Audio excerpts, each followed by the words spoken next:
I'm Alex Jones, and you're watching Infowars Nightly News on our maiden voyage, our kickoff, our inaugural transmission. Well, we're joined by Webster Griffin Tarpley. He's a doctor of history. He's also an economist, and he's a big part of our film, The Obama Deception, and also Fall of the Republic. And unfortunately, the predictions he made in the last 4 or 5 years on the economy have come true as if they were prophecy. So in the second half of our interview, we're going to be discussing the world depression we're in, and will the banking crisis contagion in Europe spread to the United States? But first, I want to talk to Dr. Tarpley about his trip to Libya a couple months ago.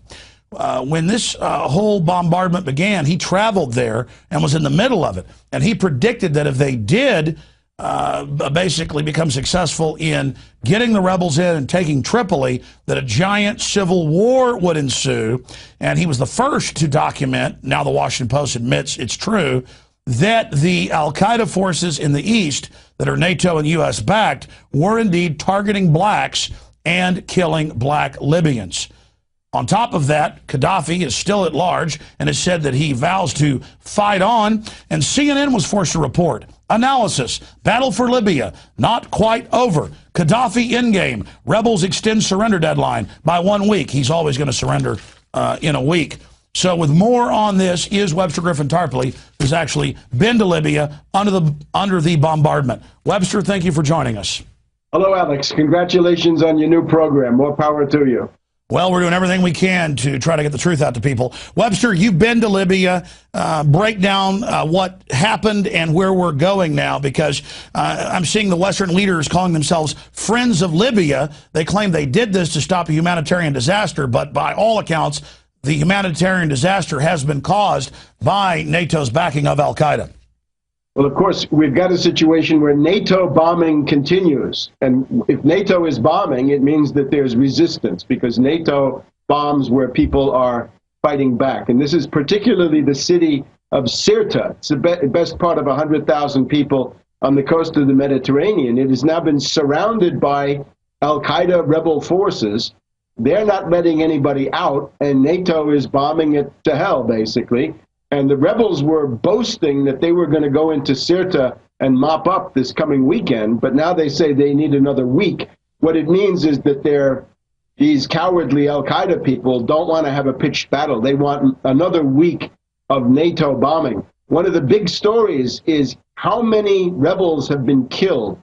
They have had very, very heavy losses, and their ability to carry on at the current level is certainly not automatic. But I think what we ought to focus on is genocide in Sirte. It is a huge international humanitarian emergency. Basically, if you're in Sirte and you're not willing to kowtow to al-Qaeda and put down your gun, and most of the people do have guns, you're going to be bombed by NATO. And of course, once those rebels get in there, there's going to be a bloodbath. People remember Guernica in the Spanish Civil War, bombed by the Nazis, Nanjing, a huge genocide of 500,000 or 1 million people in front of the eyes of the world back in the 1930s. This is getting into that kind of a league. It's genocide, and it has to stop. And of course, Obama is supporting it. The U.S. is hand in glove. Not just the French, not just the British, not just NATO, but this is now U.S.-inflicted genocide on an African country. And to be clear, Libya had the highest per capita income, was financing the development of Africa, something the eugenicists and the social Malthusians, the carbon taxers, don't want. But you were there a few months ago, and you were the first. Now it's in L.A. Times, Washington Post. Yes, the al-Qaeda rebels are al-Qaeda. The leader of Tripoli is an admitted jihadi al-Qaedist who's attacked U.S. troops in Iraq. You were there. I mean, you were the first to report on this, and now it's confirmed. Giant piles of dead black Libyans. They're just dragging blacks out of their houses, even though they're a large part of the population. This is incredible, and all of this sold in the name of a humanitarian action, when it now turns out the rebels from the beginning were Western intelligence backed and launched an attempted overthrow of the Libyan government. I mean, this is just too rich. Why would Western governments engage in something so reckless and so transparent? Well, partly out of desperation. They don't have the infantry to do what they want to do in Libya. So they're using al-Qaeda as the NATO infantry and providing NATO air cover, carpet bombing, Apache helicopters strafing civilians with machine guns. All of this, as you say, under the aegis of a UN resolution, which is supposed to be about the responsibility to protect civilians. But the big scandal is the one you pointed to. The new military commander of the city of Tripoli, 2 million people. It's the size of what? Denver, Atlanta, something like this. 2 million people, and this is Belhaj, except he operates under multiple aliases. Sometimes he's Belhaj, sometimes he's Hasidi, sometimes he's Hasadi. He is an al-Qaeda international terrorist, a notorious butcher. He has left a trail of corpses across half of the world. He is a former United States prisoner of war captured in Pakistan in connection with his activities, which were to kill American soldiers. This is someone who has killed U.S. troops. He has organized other jihadis, other crazies from this Benghazi, Darna, Tobruk area of Libya, the backward part, to go into Iraq and Afghanistan and to kill U.S. forces. And he is now flaunted by these rebels as their military commander of Tripoli. He now has life or death power over 2 million people. And today we have a statement from the French president, Nicolas Sarkozy, at the Elysee Palace, puts out a statement responding to the outrage in the world about this, saying, "Oh, Belhaj, he's a great guy. My military aide spoke to El Haj, and they've certified to Sarkozy that this is a wonderful guy. He's democratic. He's going to bring good administration to the city of Tripoli." It's absolutely unbelievable. And this person, when it was known in the springtime, in March and April, that this guy Belhaj Hasadi was commanding the city of Derna, this was already a scandal that got into the Italian press, the Wall Street Journal, the London Daily Telegraph. Well, let me stop you there, Webster, because I'm not just here saying, oh, you're so great, oh, you're so good. I've been interviewing you since before this started 6 months ago, before the UN resolution almost 5 months ago, when they said war is peace and bombing and backing rebels and arming them and special forces from the West on the ground is not war. And you specifically said, if they are able to take major cities, there is going to be a civil war. The jihadis are going to come in. They're going to put in basically the Sharia law. That's now been announced. And we're told we're giving our rights up in America to fight al-Qaeda. And now this civil war is on. The rebels, quote, won't take the Gaddafi strongholds without more air raids. Millions of firearms have been handed out and grenade launchers. You witnessed it. So since you predicted everything that's now transpired with uncanny accuracy, what comes next then? Gaddafi's not giving up. Now he's a martyr. Either way, the fighting is going to continue. Is that mission accomplished for the West to just destabilize it and wreck Libya so that it can't engage in development for the rest of Africa? That may be mission accomplished maybe for the British and maybe for the U.S., but for the French, maybe for the Italians and some others, they're interested in looting. Actually, today, the British Foreign Secretary Haig said Britain is not going to be left behind when it comes to looting Libya. They're going to try to muscle themselves in there and grab some of those. No, it was on the news. It was like pigs in a trough fighting over the oil, the water, the airstrips, the goodies.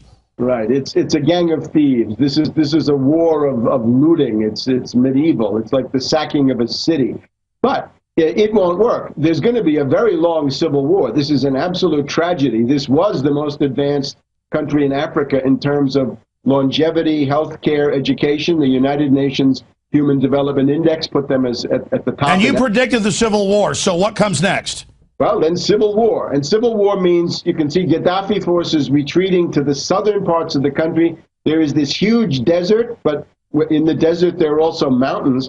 I would point you to the province of Fezzan, southwest Libya. This is where the black Libyans are. These are Libyans and Muslims, but they're black. And there's massive mid-Saharan and Southern African sympathy for Gaddafi.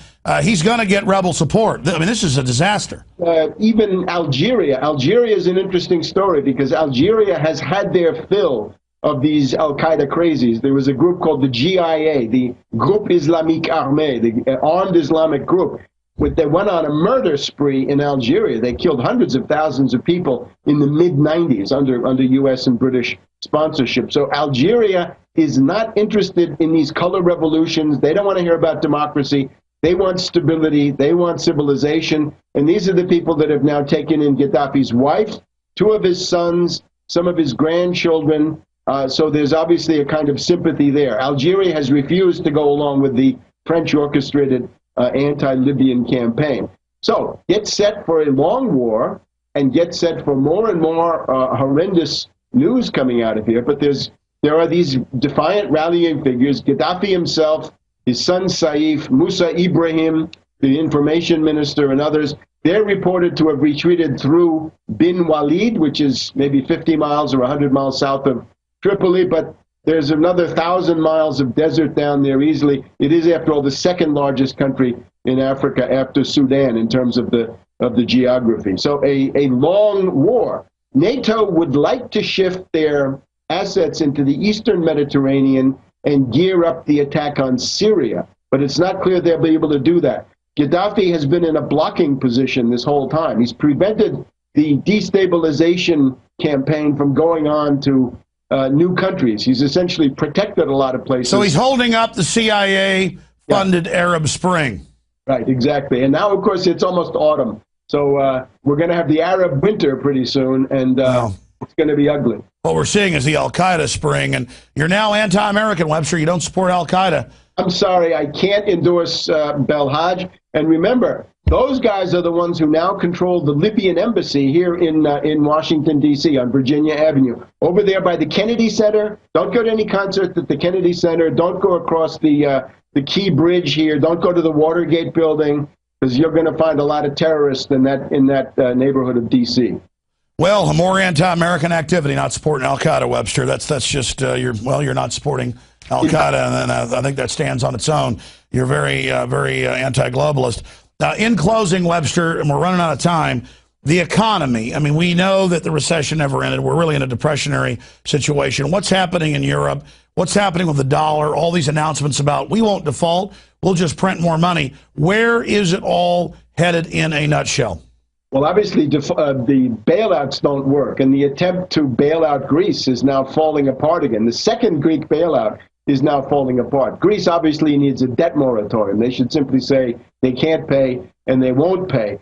Behind that, of course, is the imminent European banking crisis. You could see this coming during the summer as the contagion was deliberately spread to Italy through repeated attacks using credit default swaps. The speculators decided to smash Italy. They've gone pretty far down that road. Spain, Italy, and then after them comes France, Belgium, and even certain German federal states are thought to be. So the globalists loot other countries with the military, third world and old world. They loot us with banker occupation. Right. Now, there is a couple of positive things. Europe, I think, will make an effort to tax derivatives. The French government, the German government have agreed that they're going to make a big push in September for a Euro-Tobin, which simply means a tax on derivatives. It's very small, much smaller than what I wanted, but they are doing it. So they are fighting to some degree.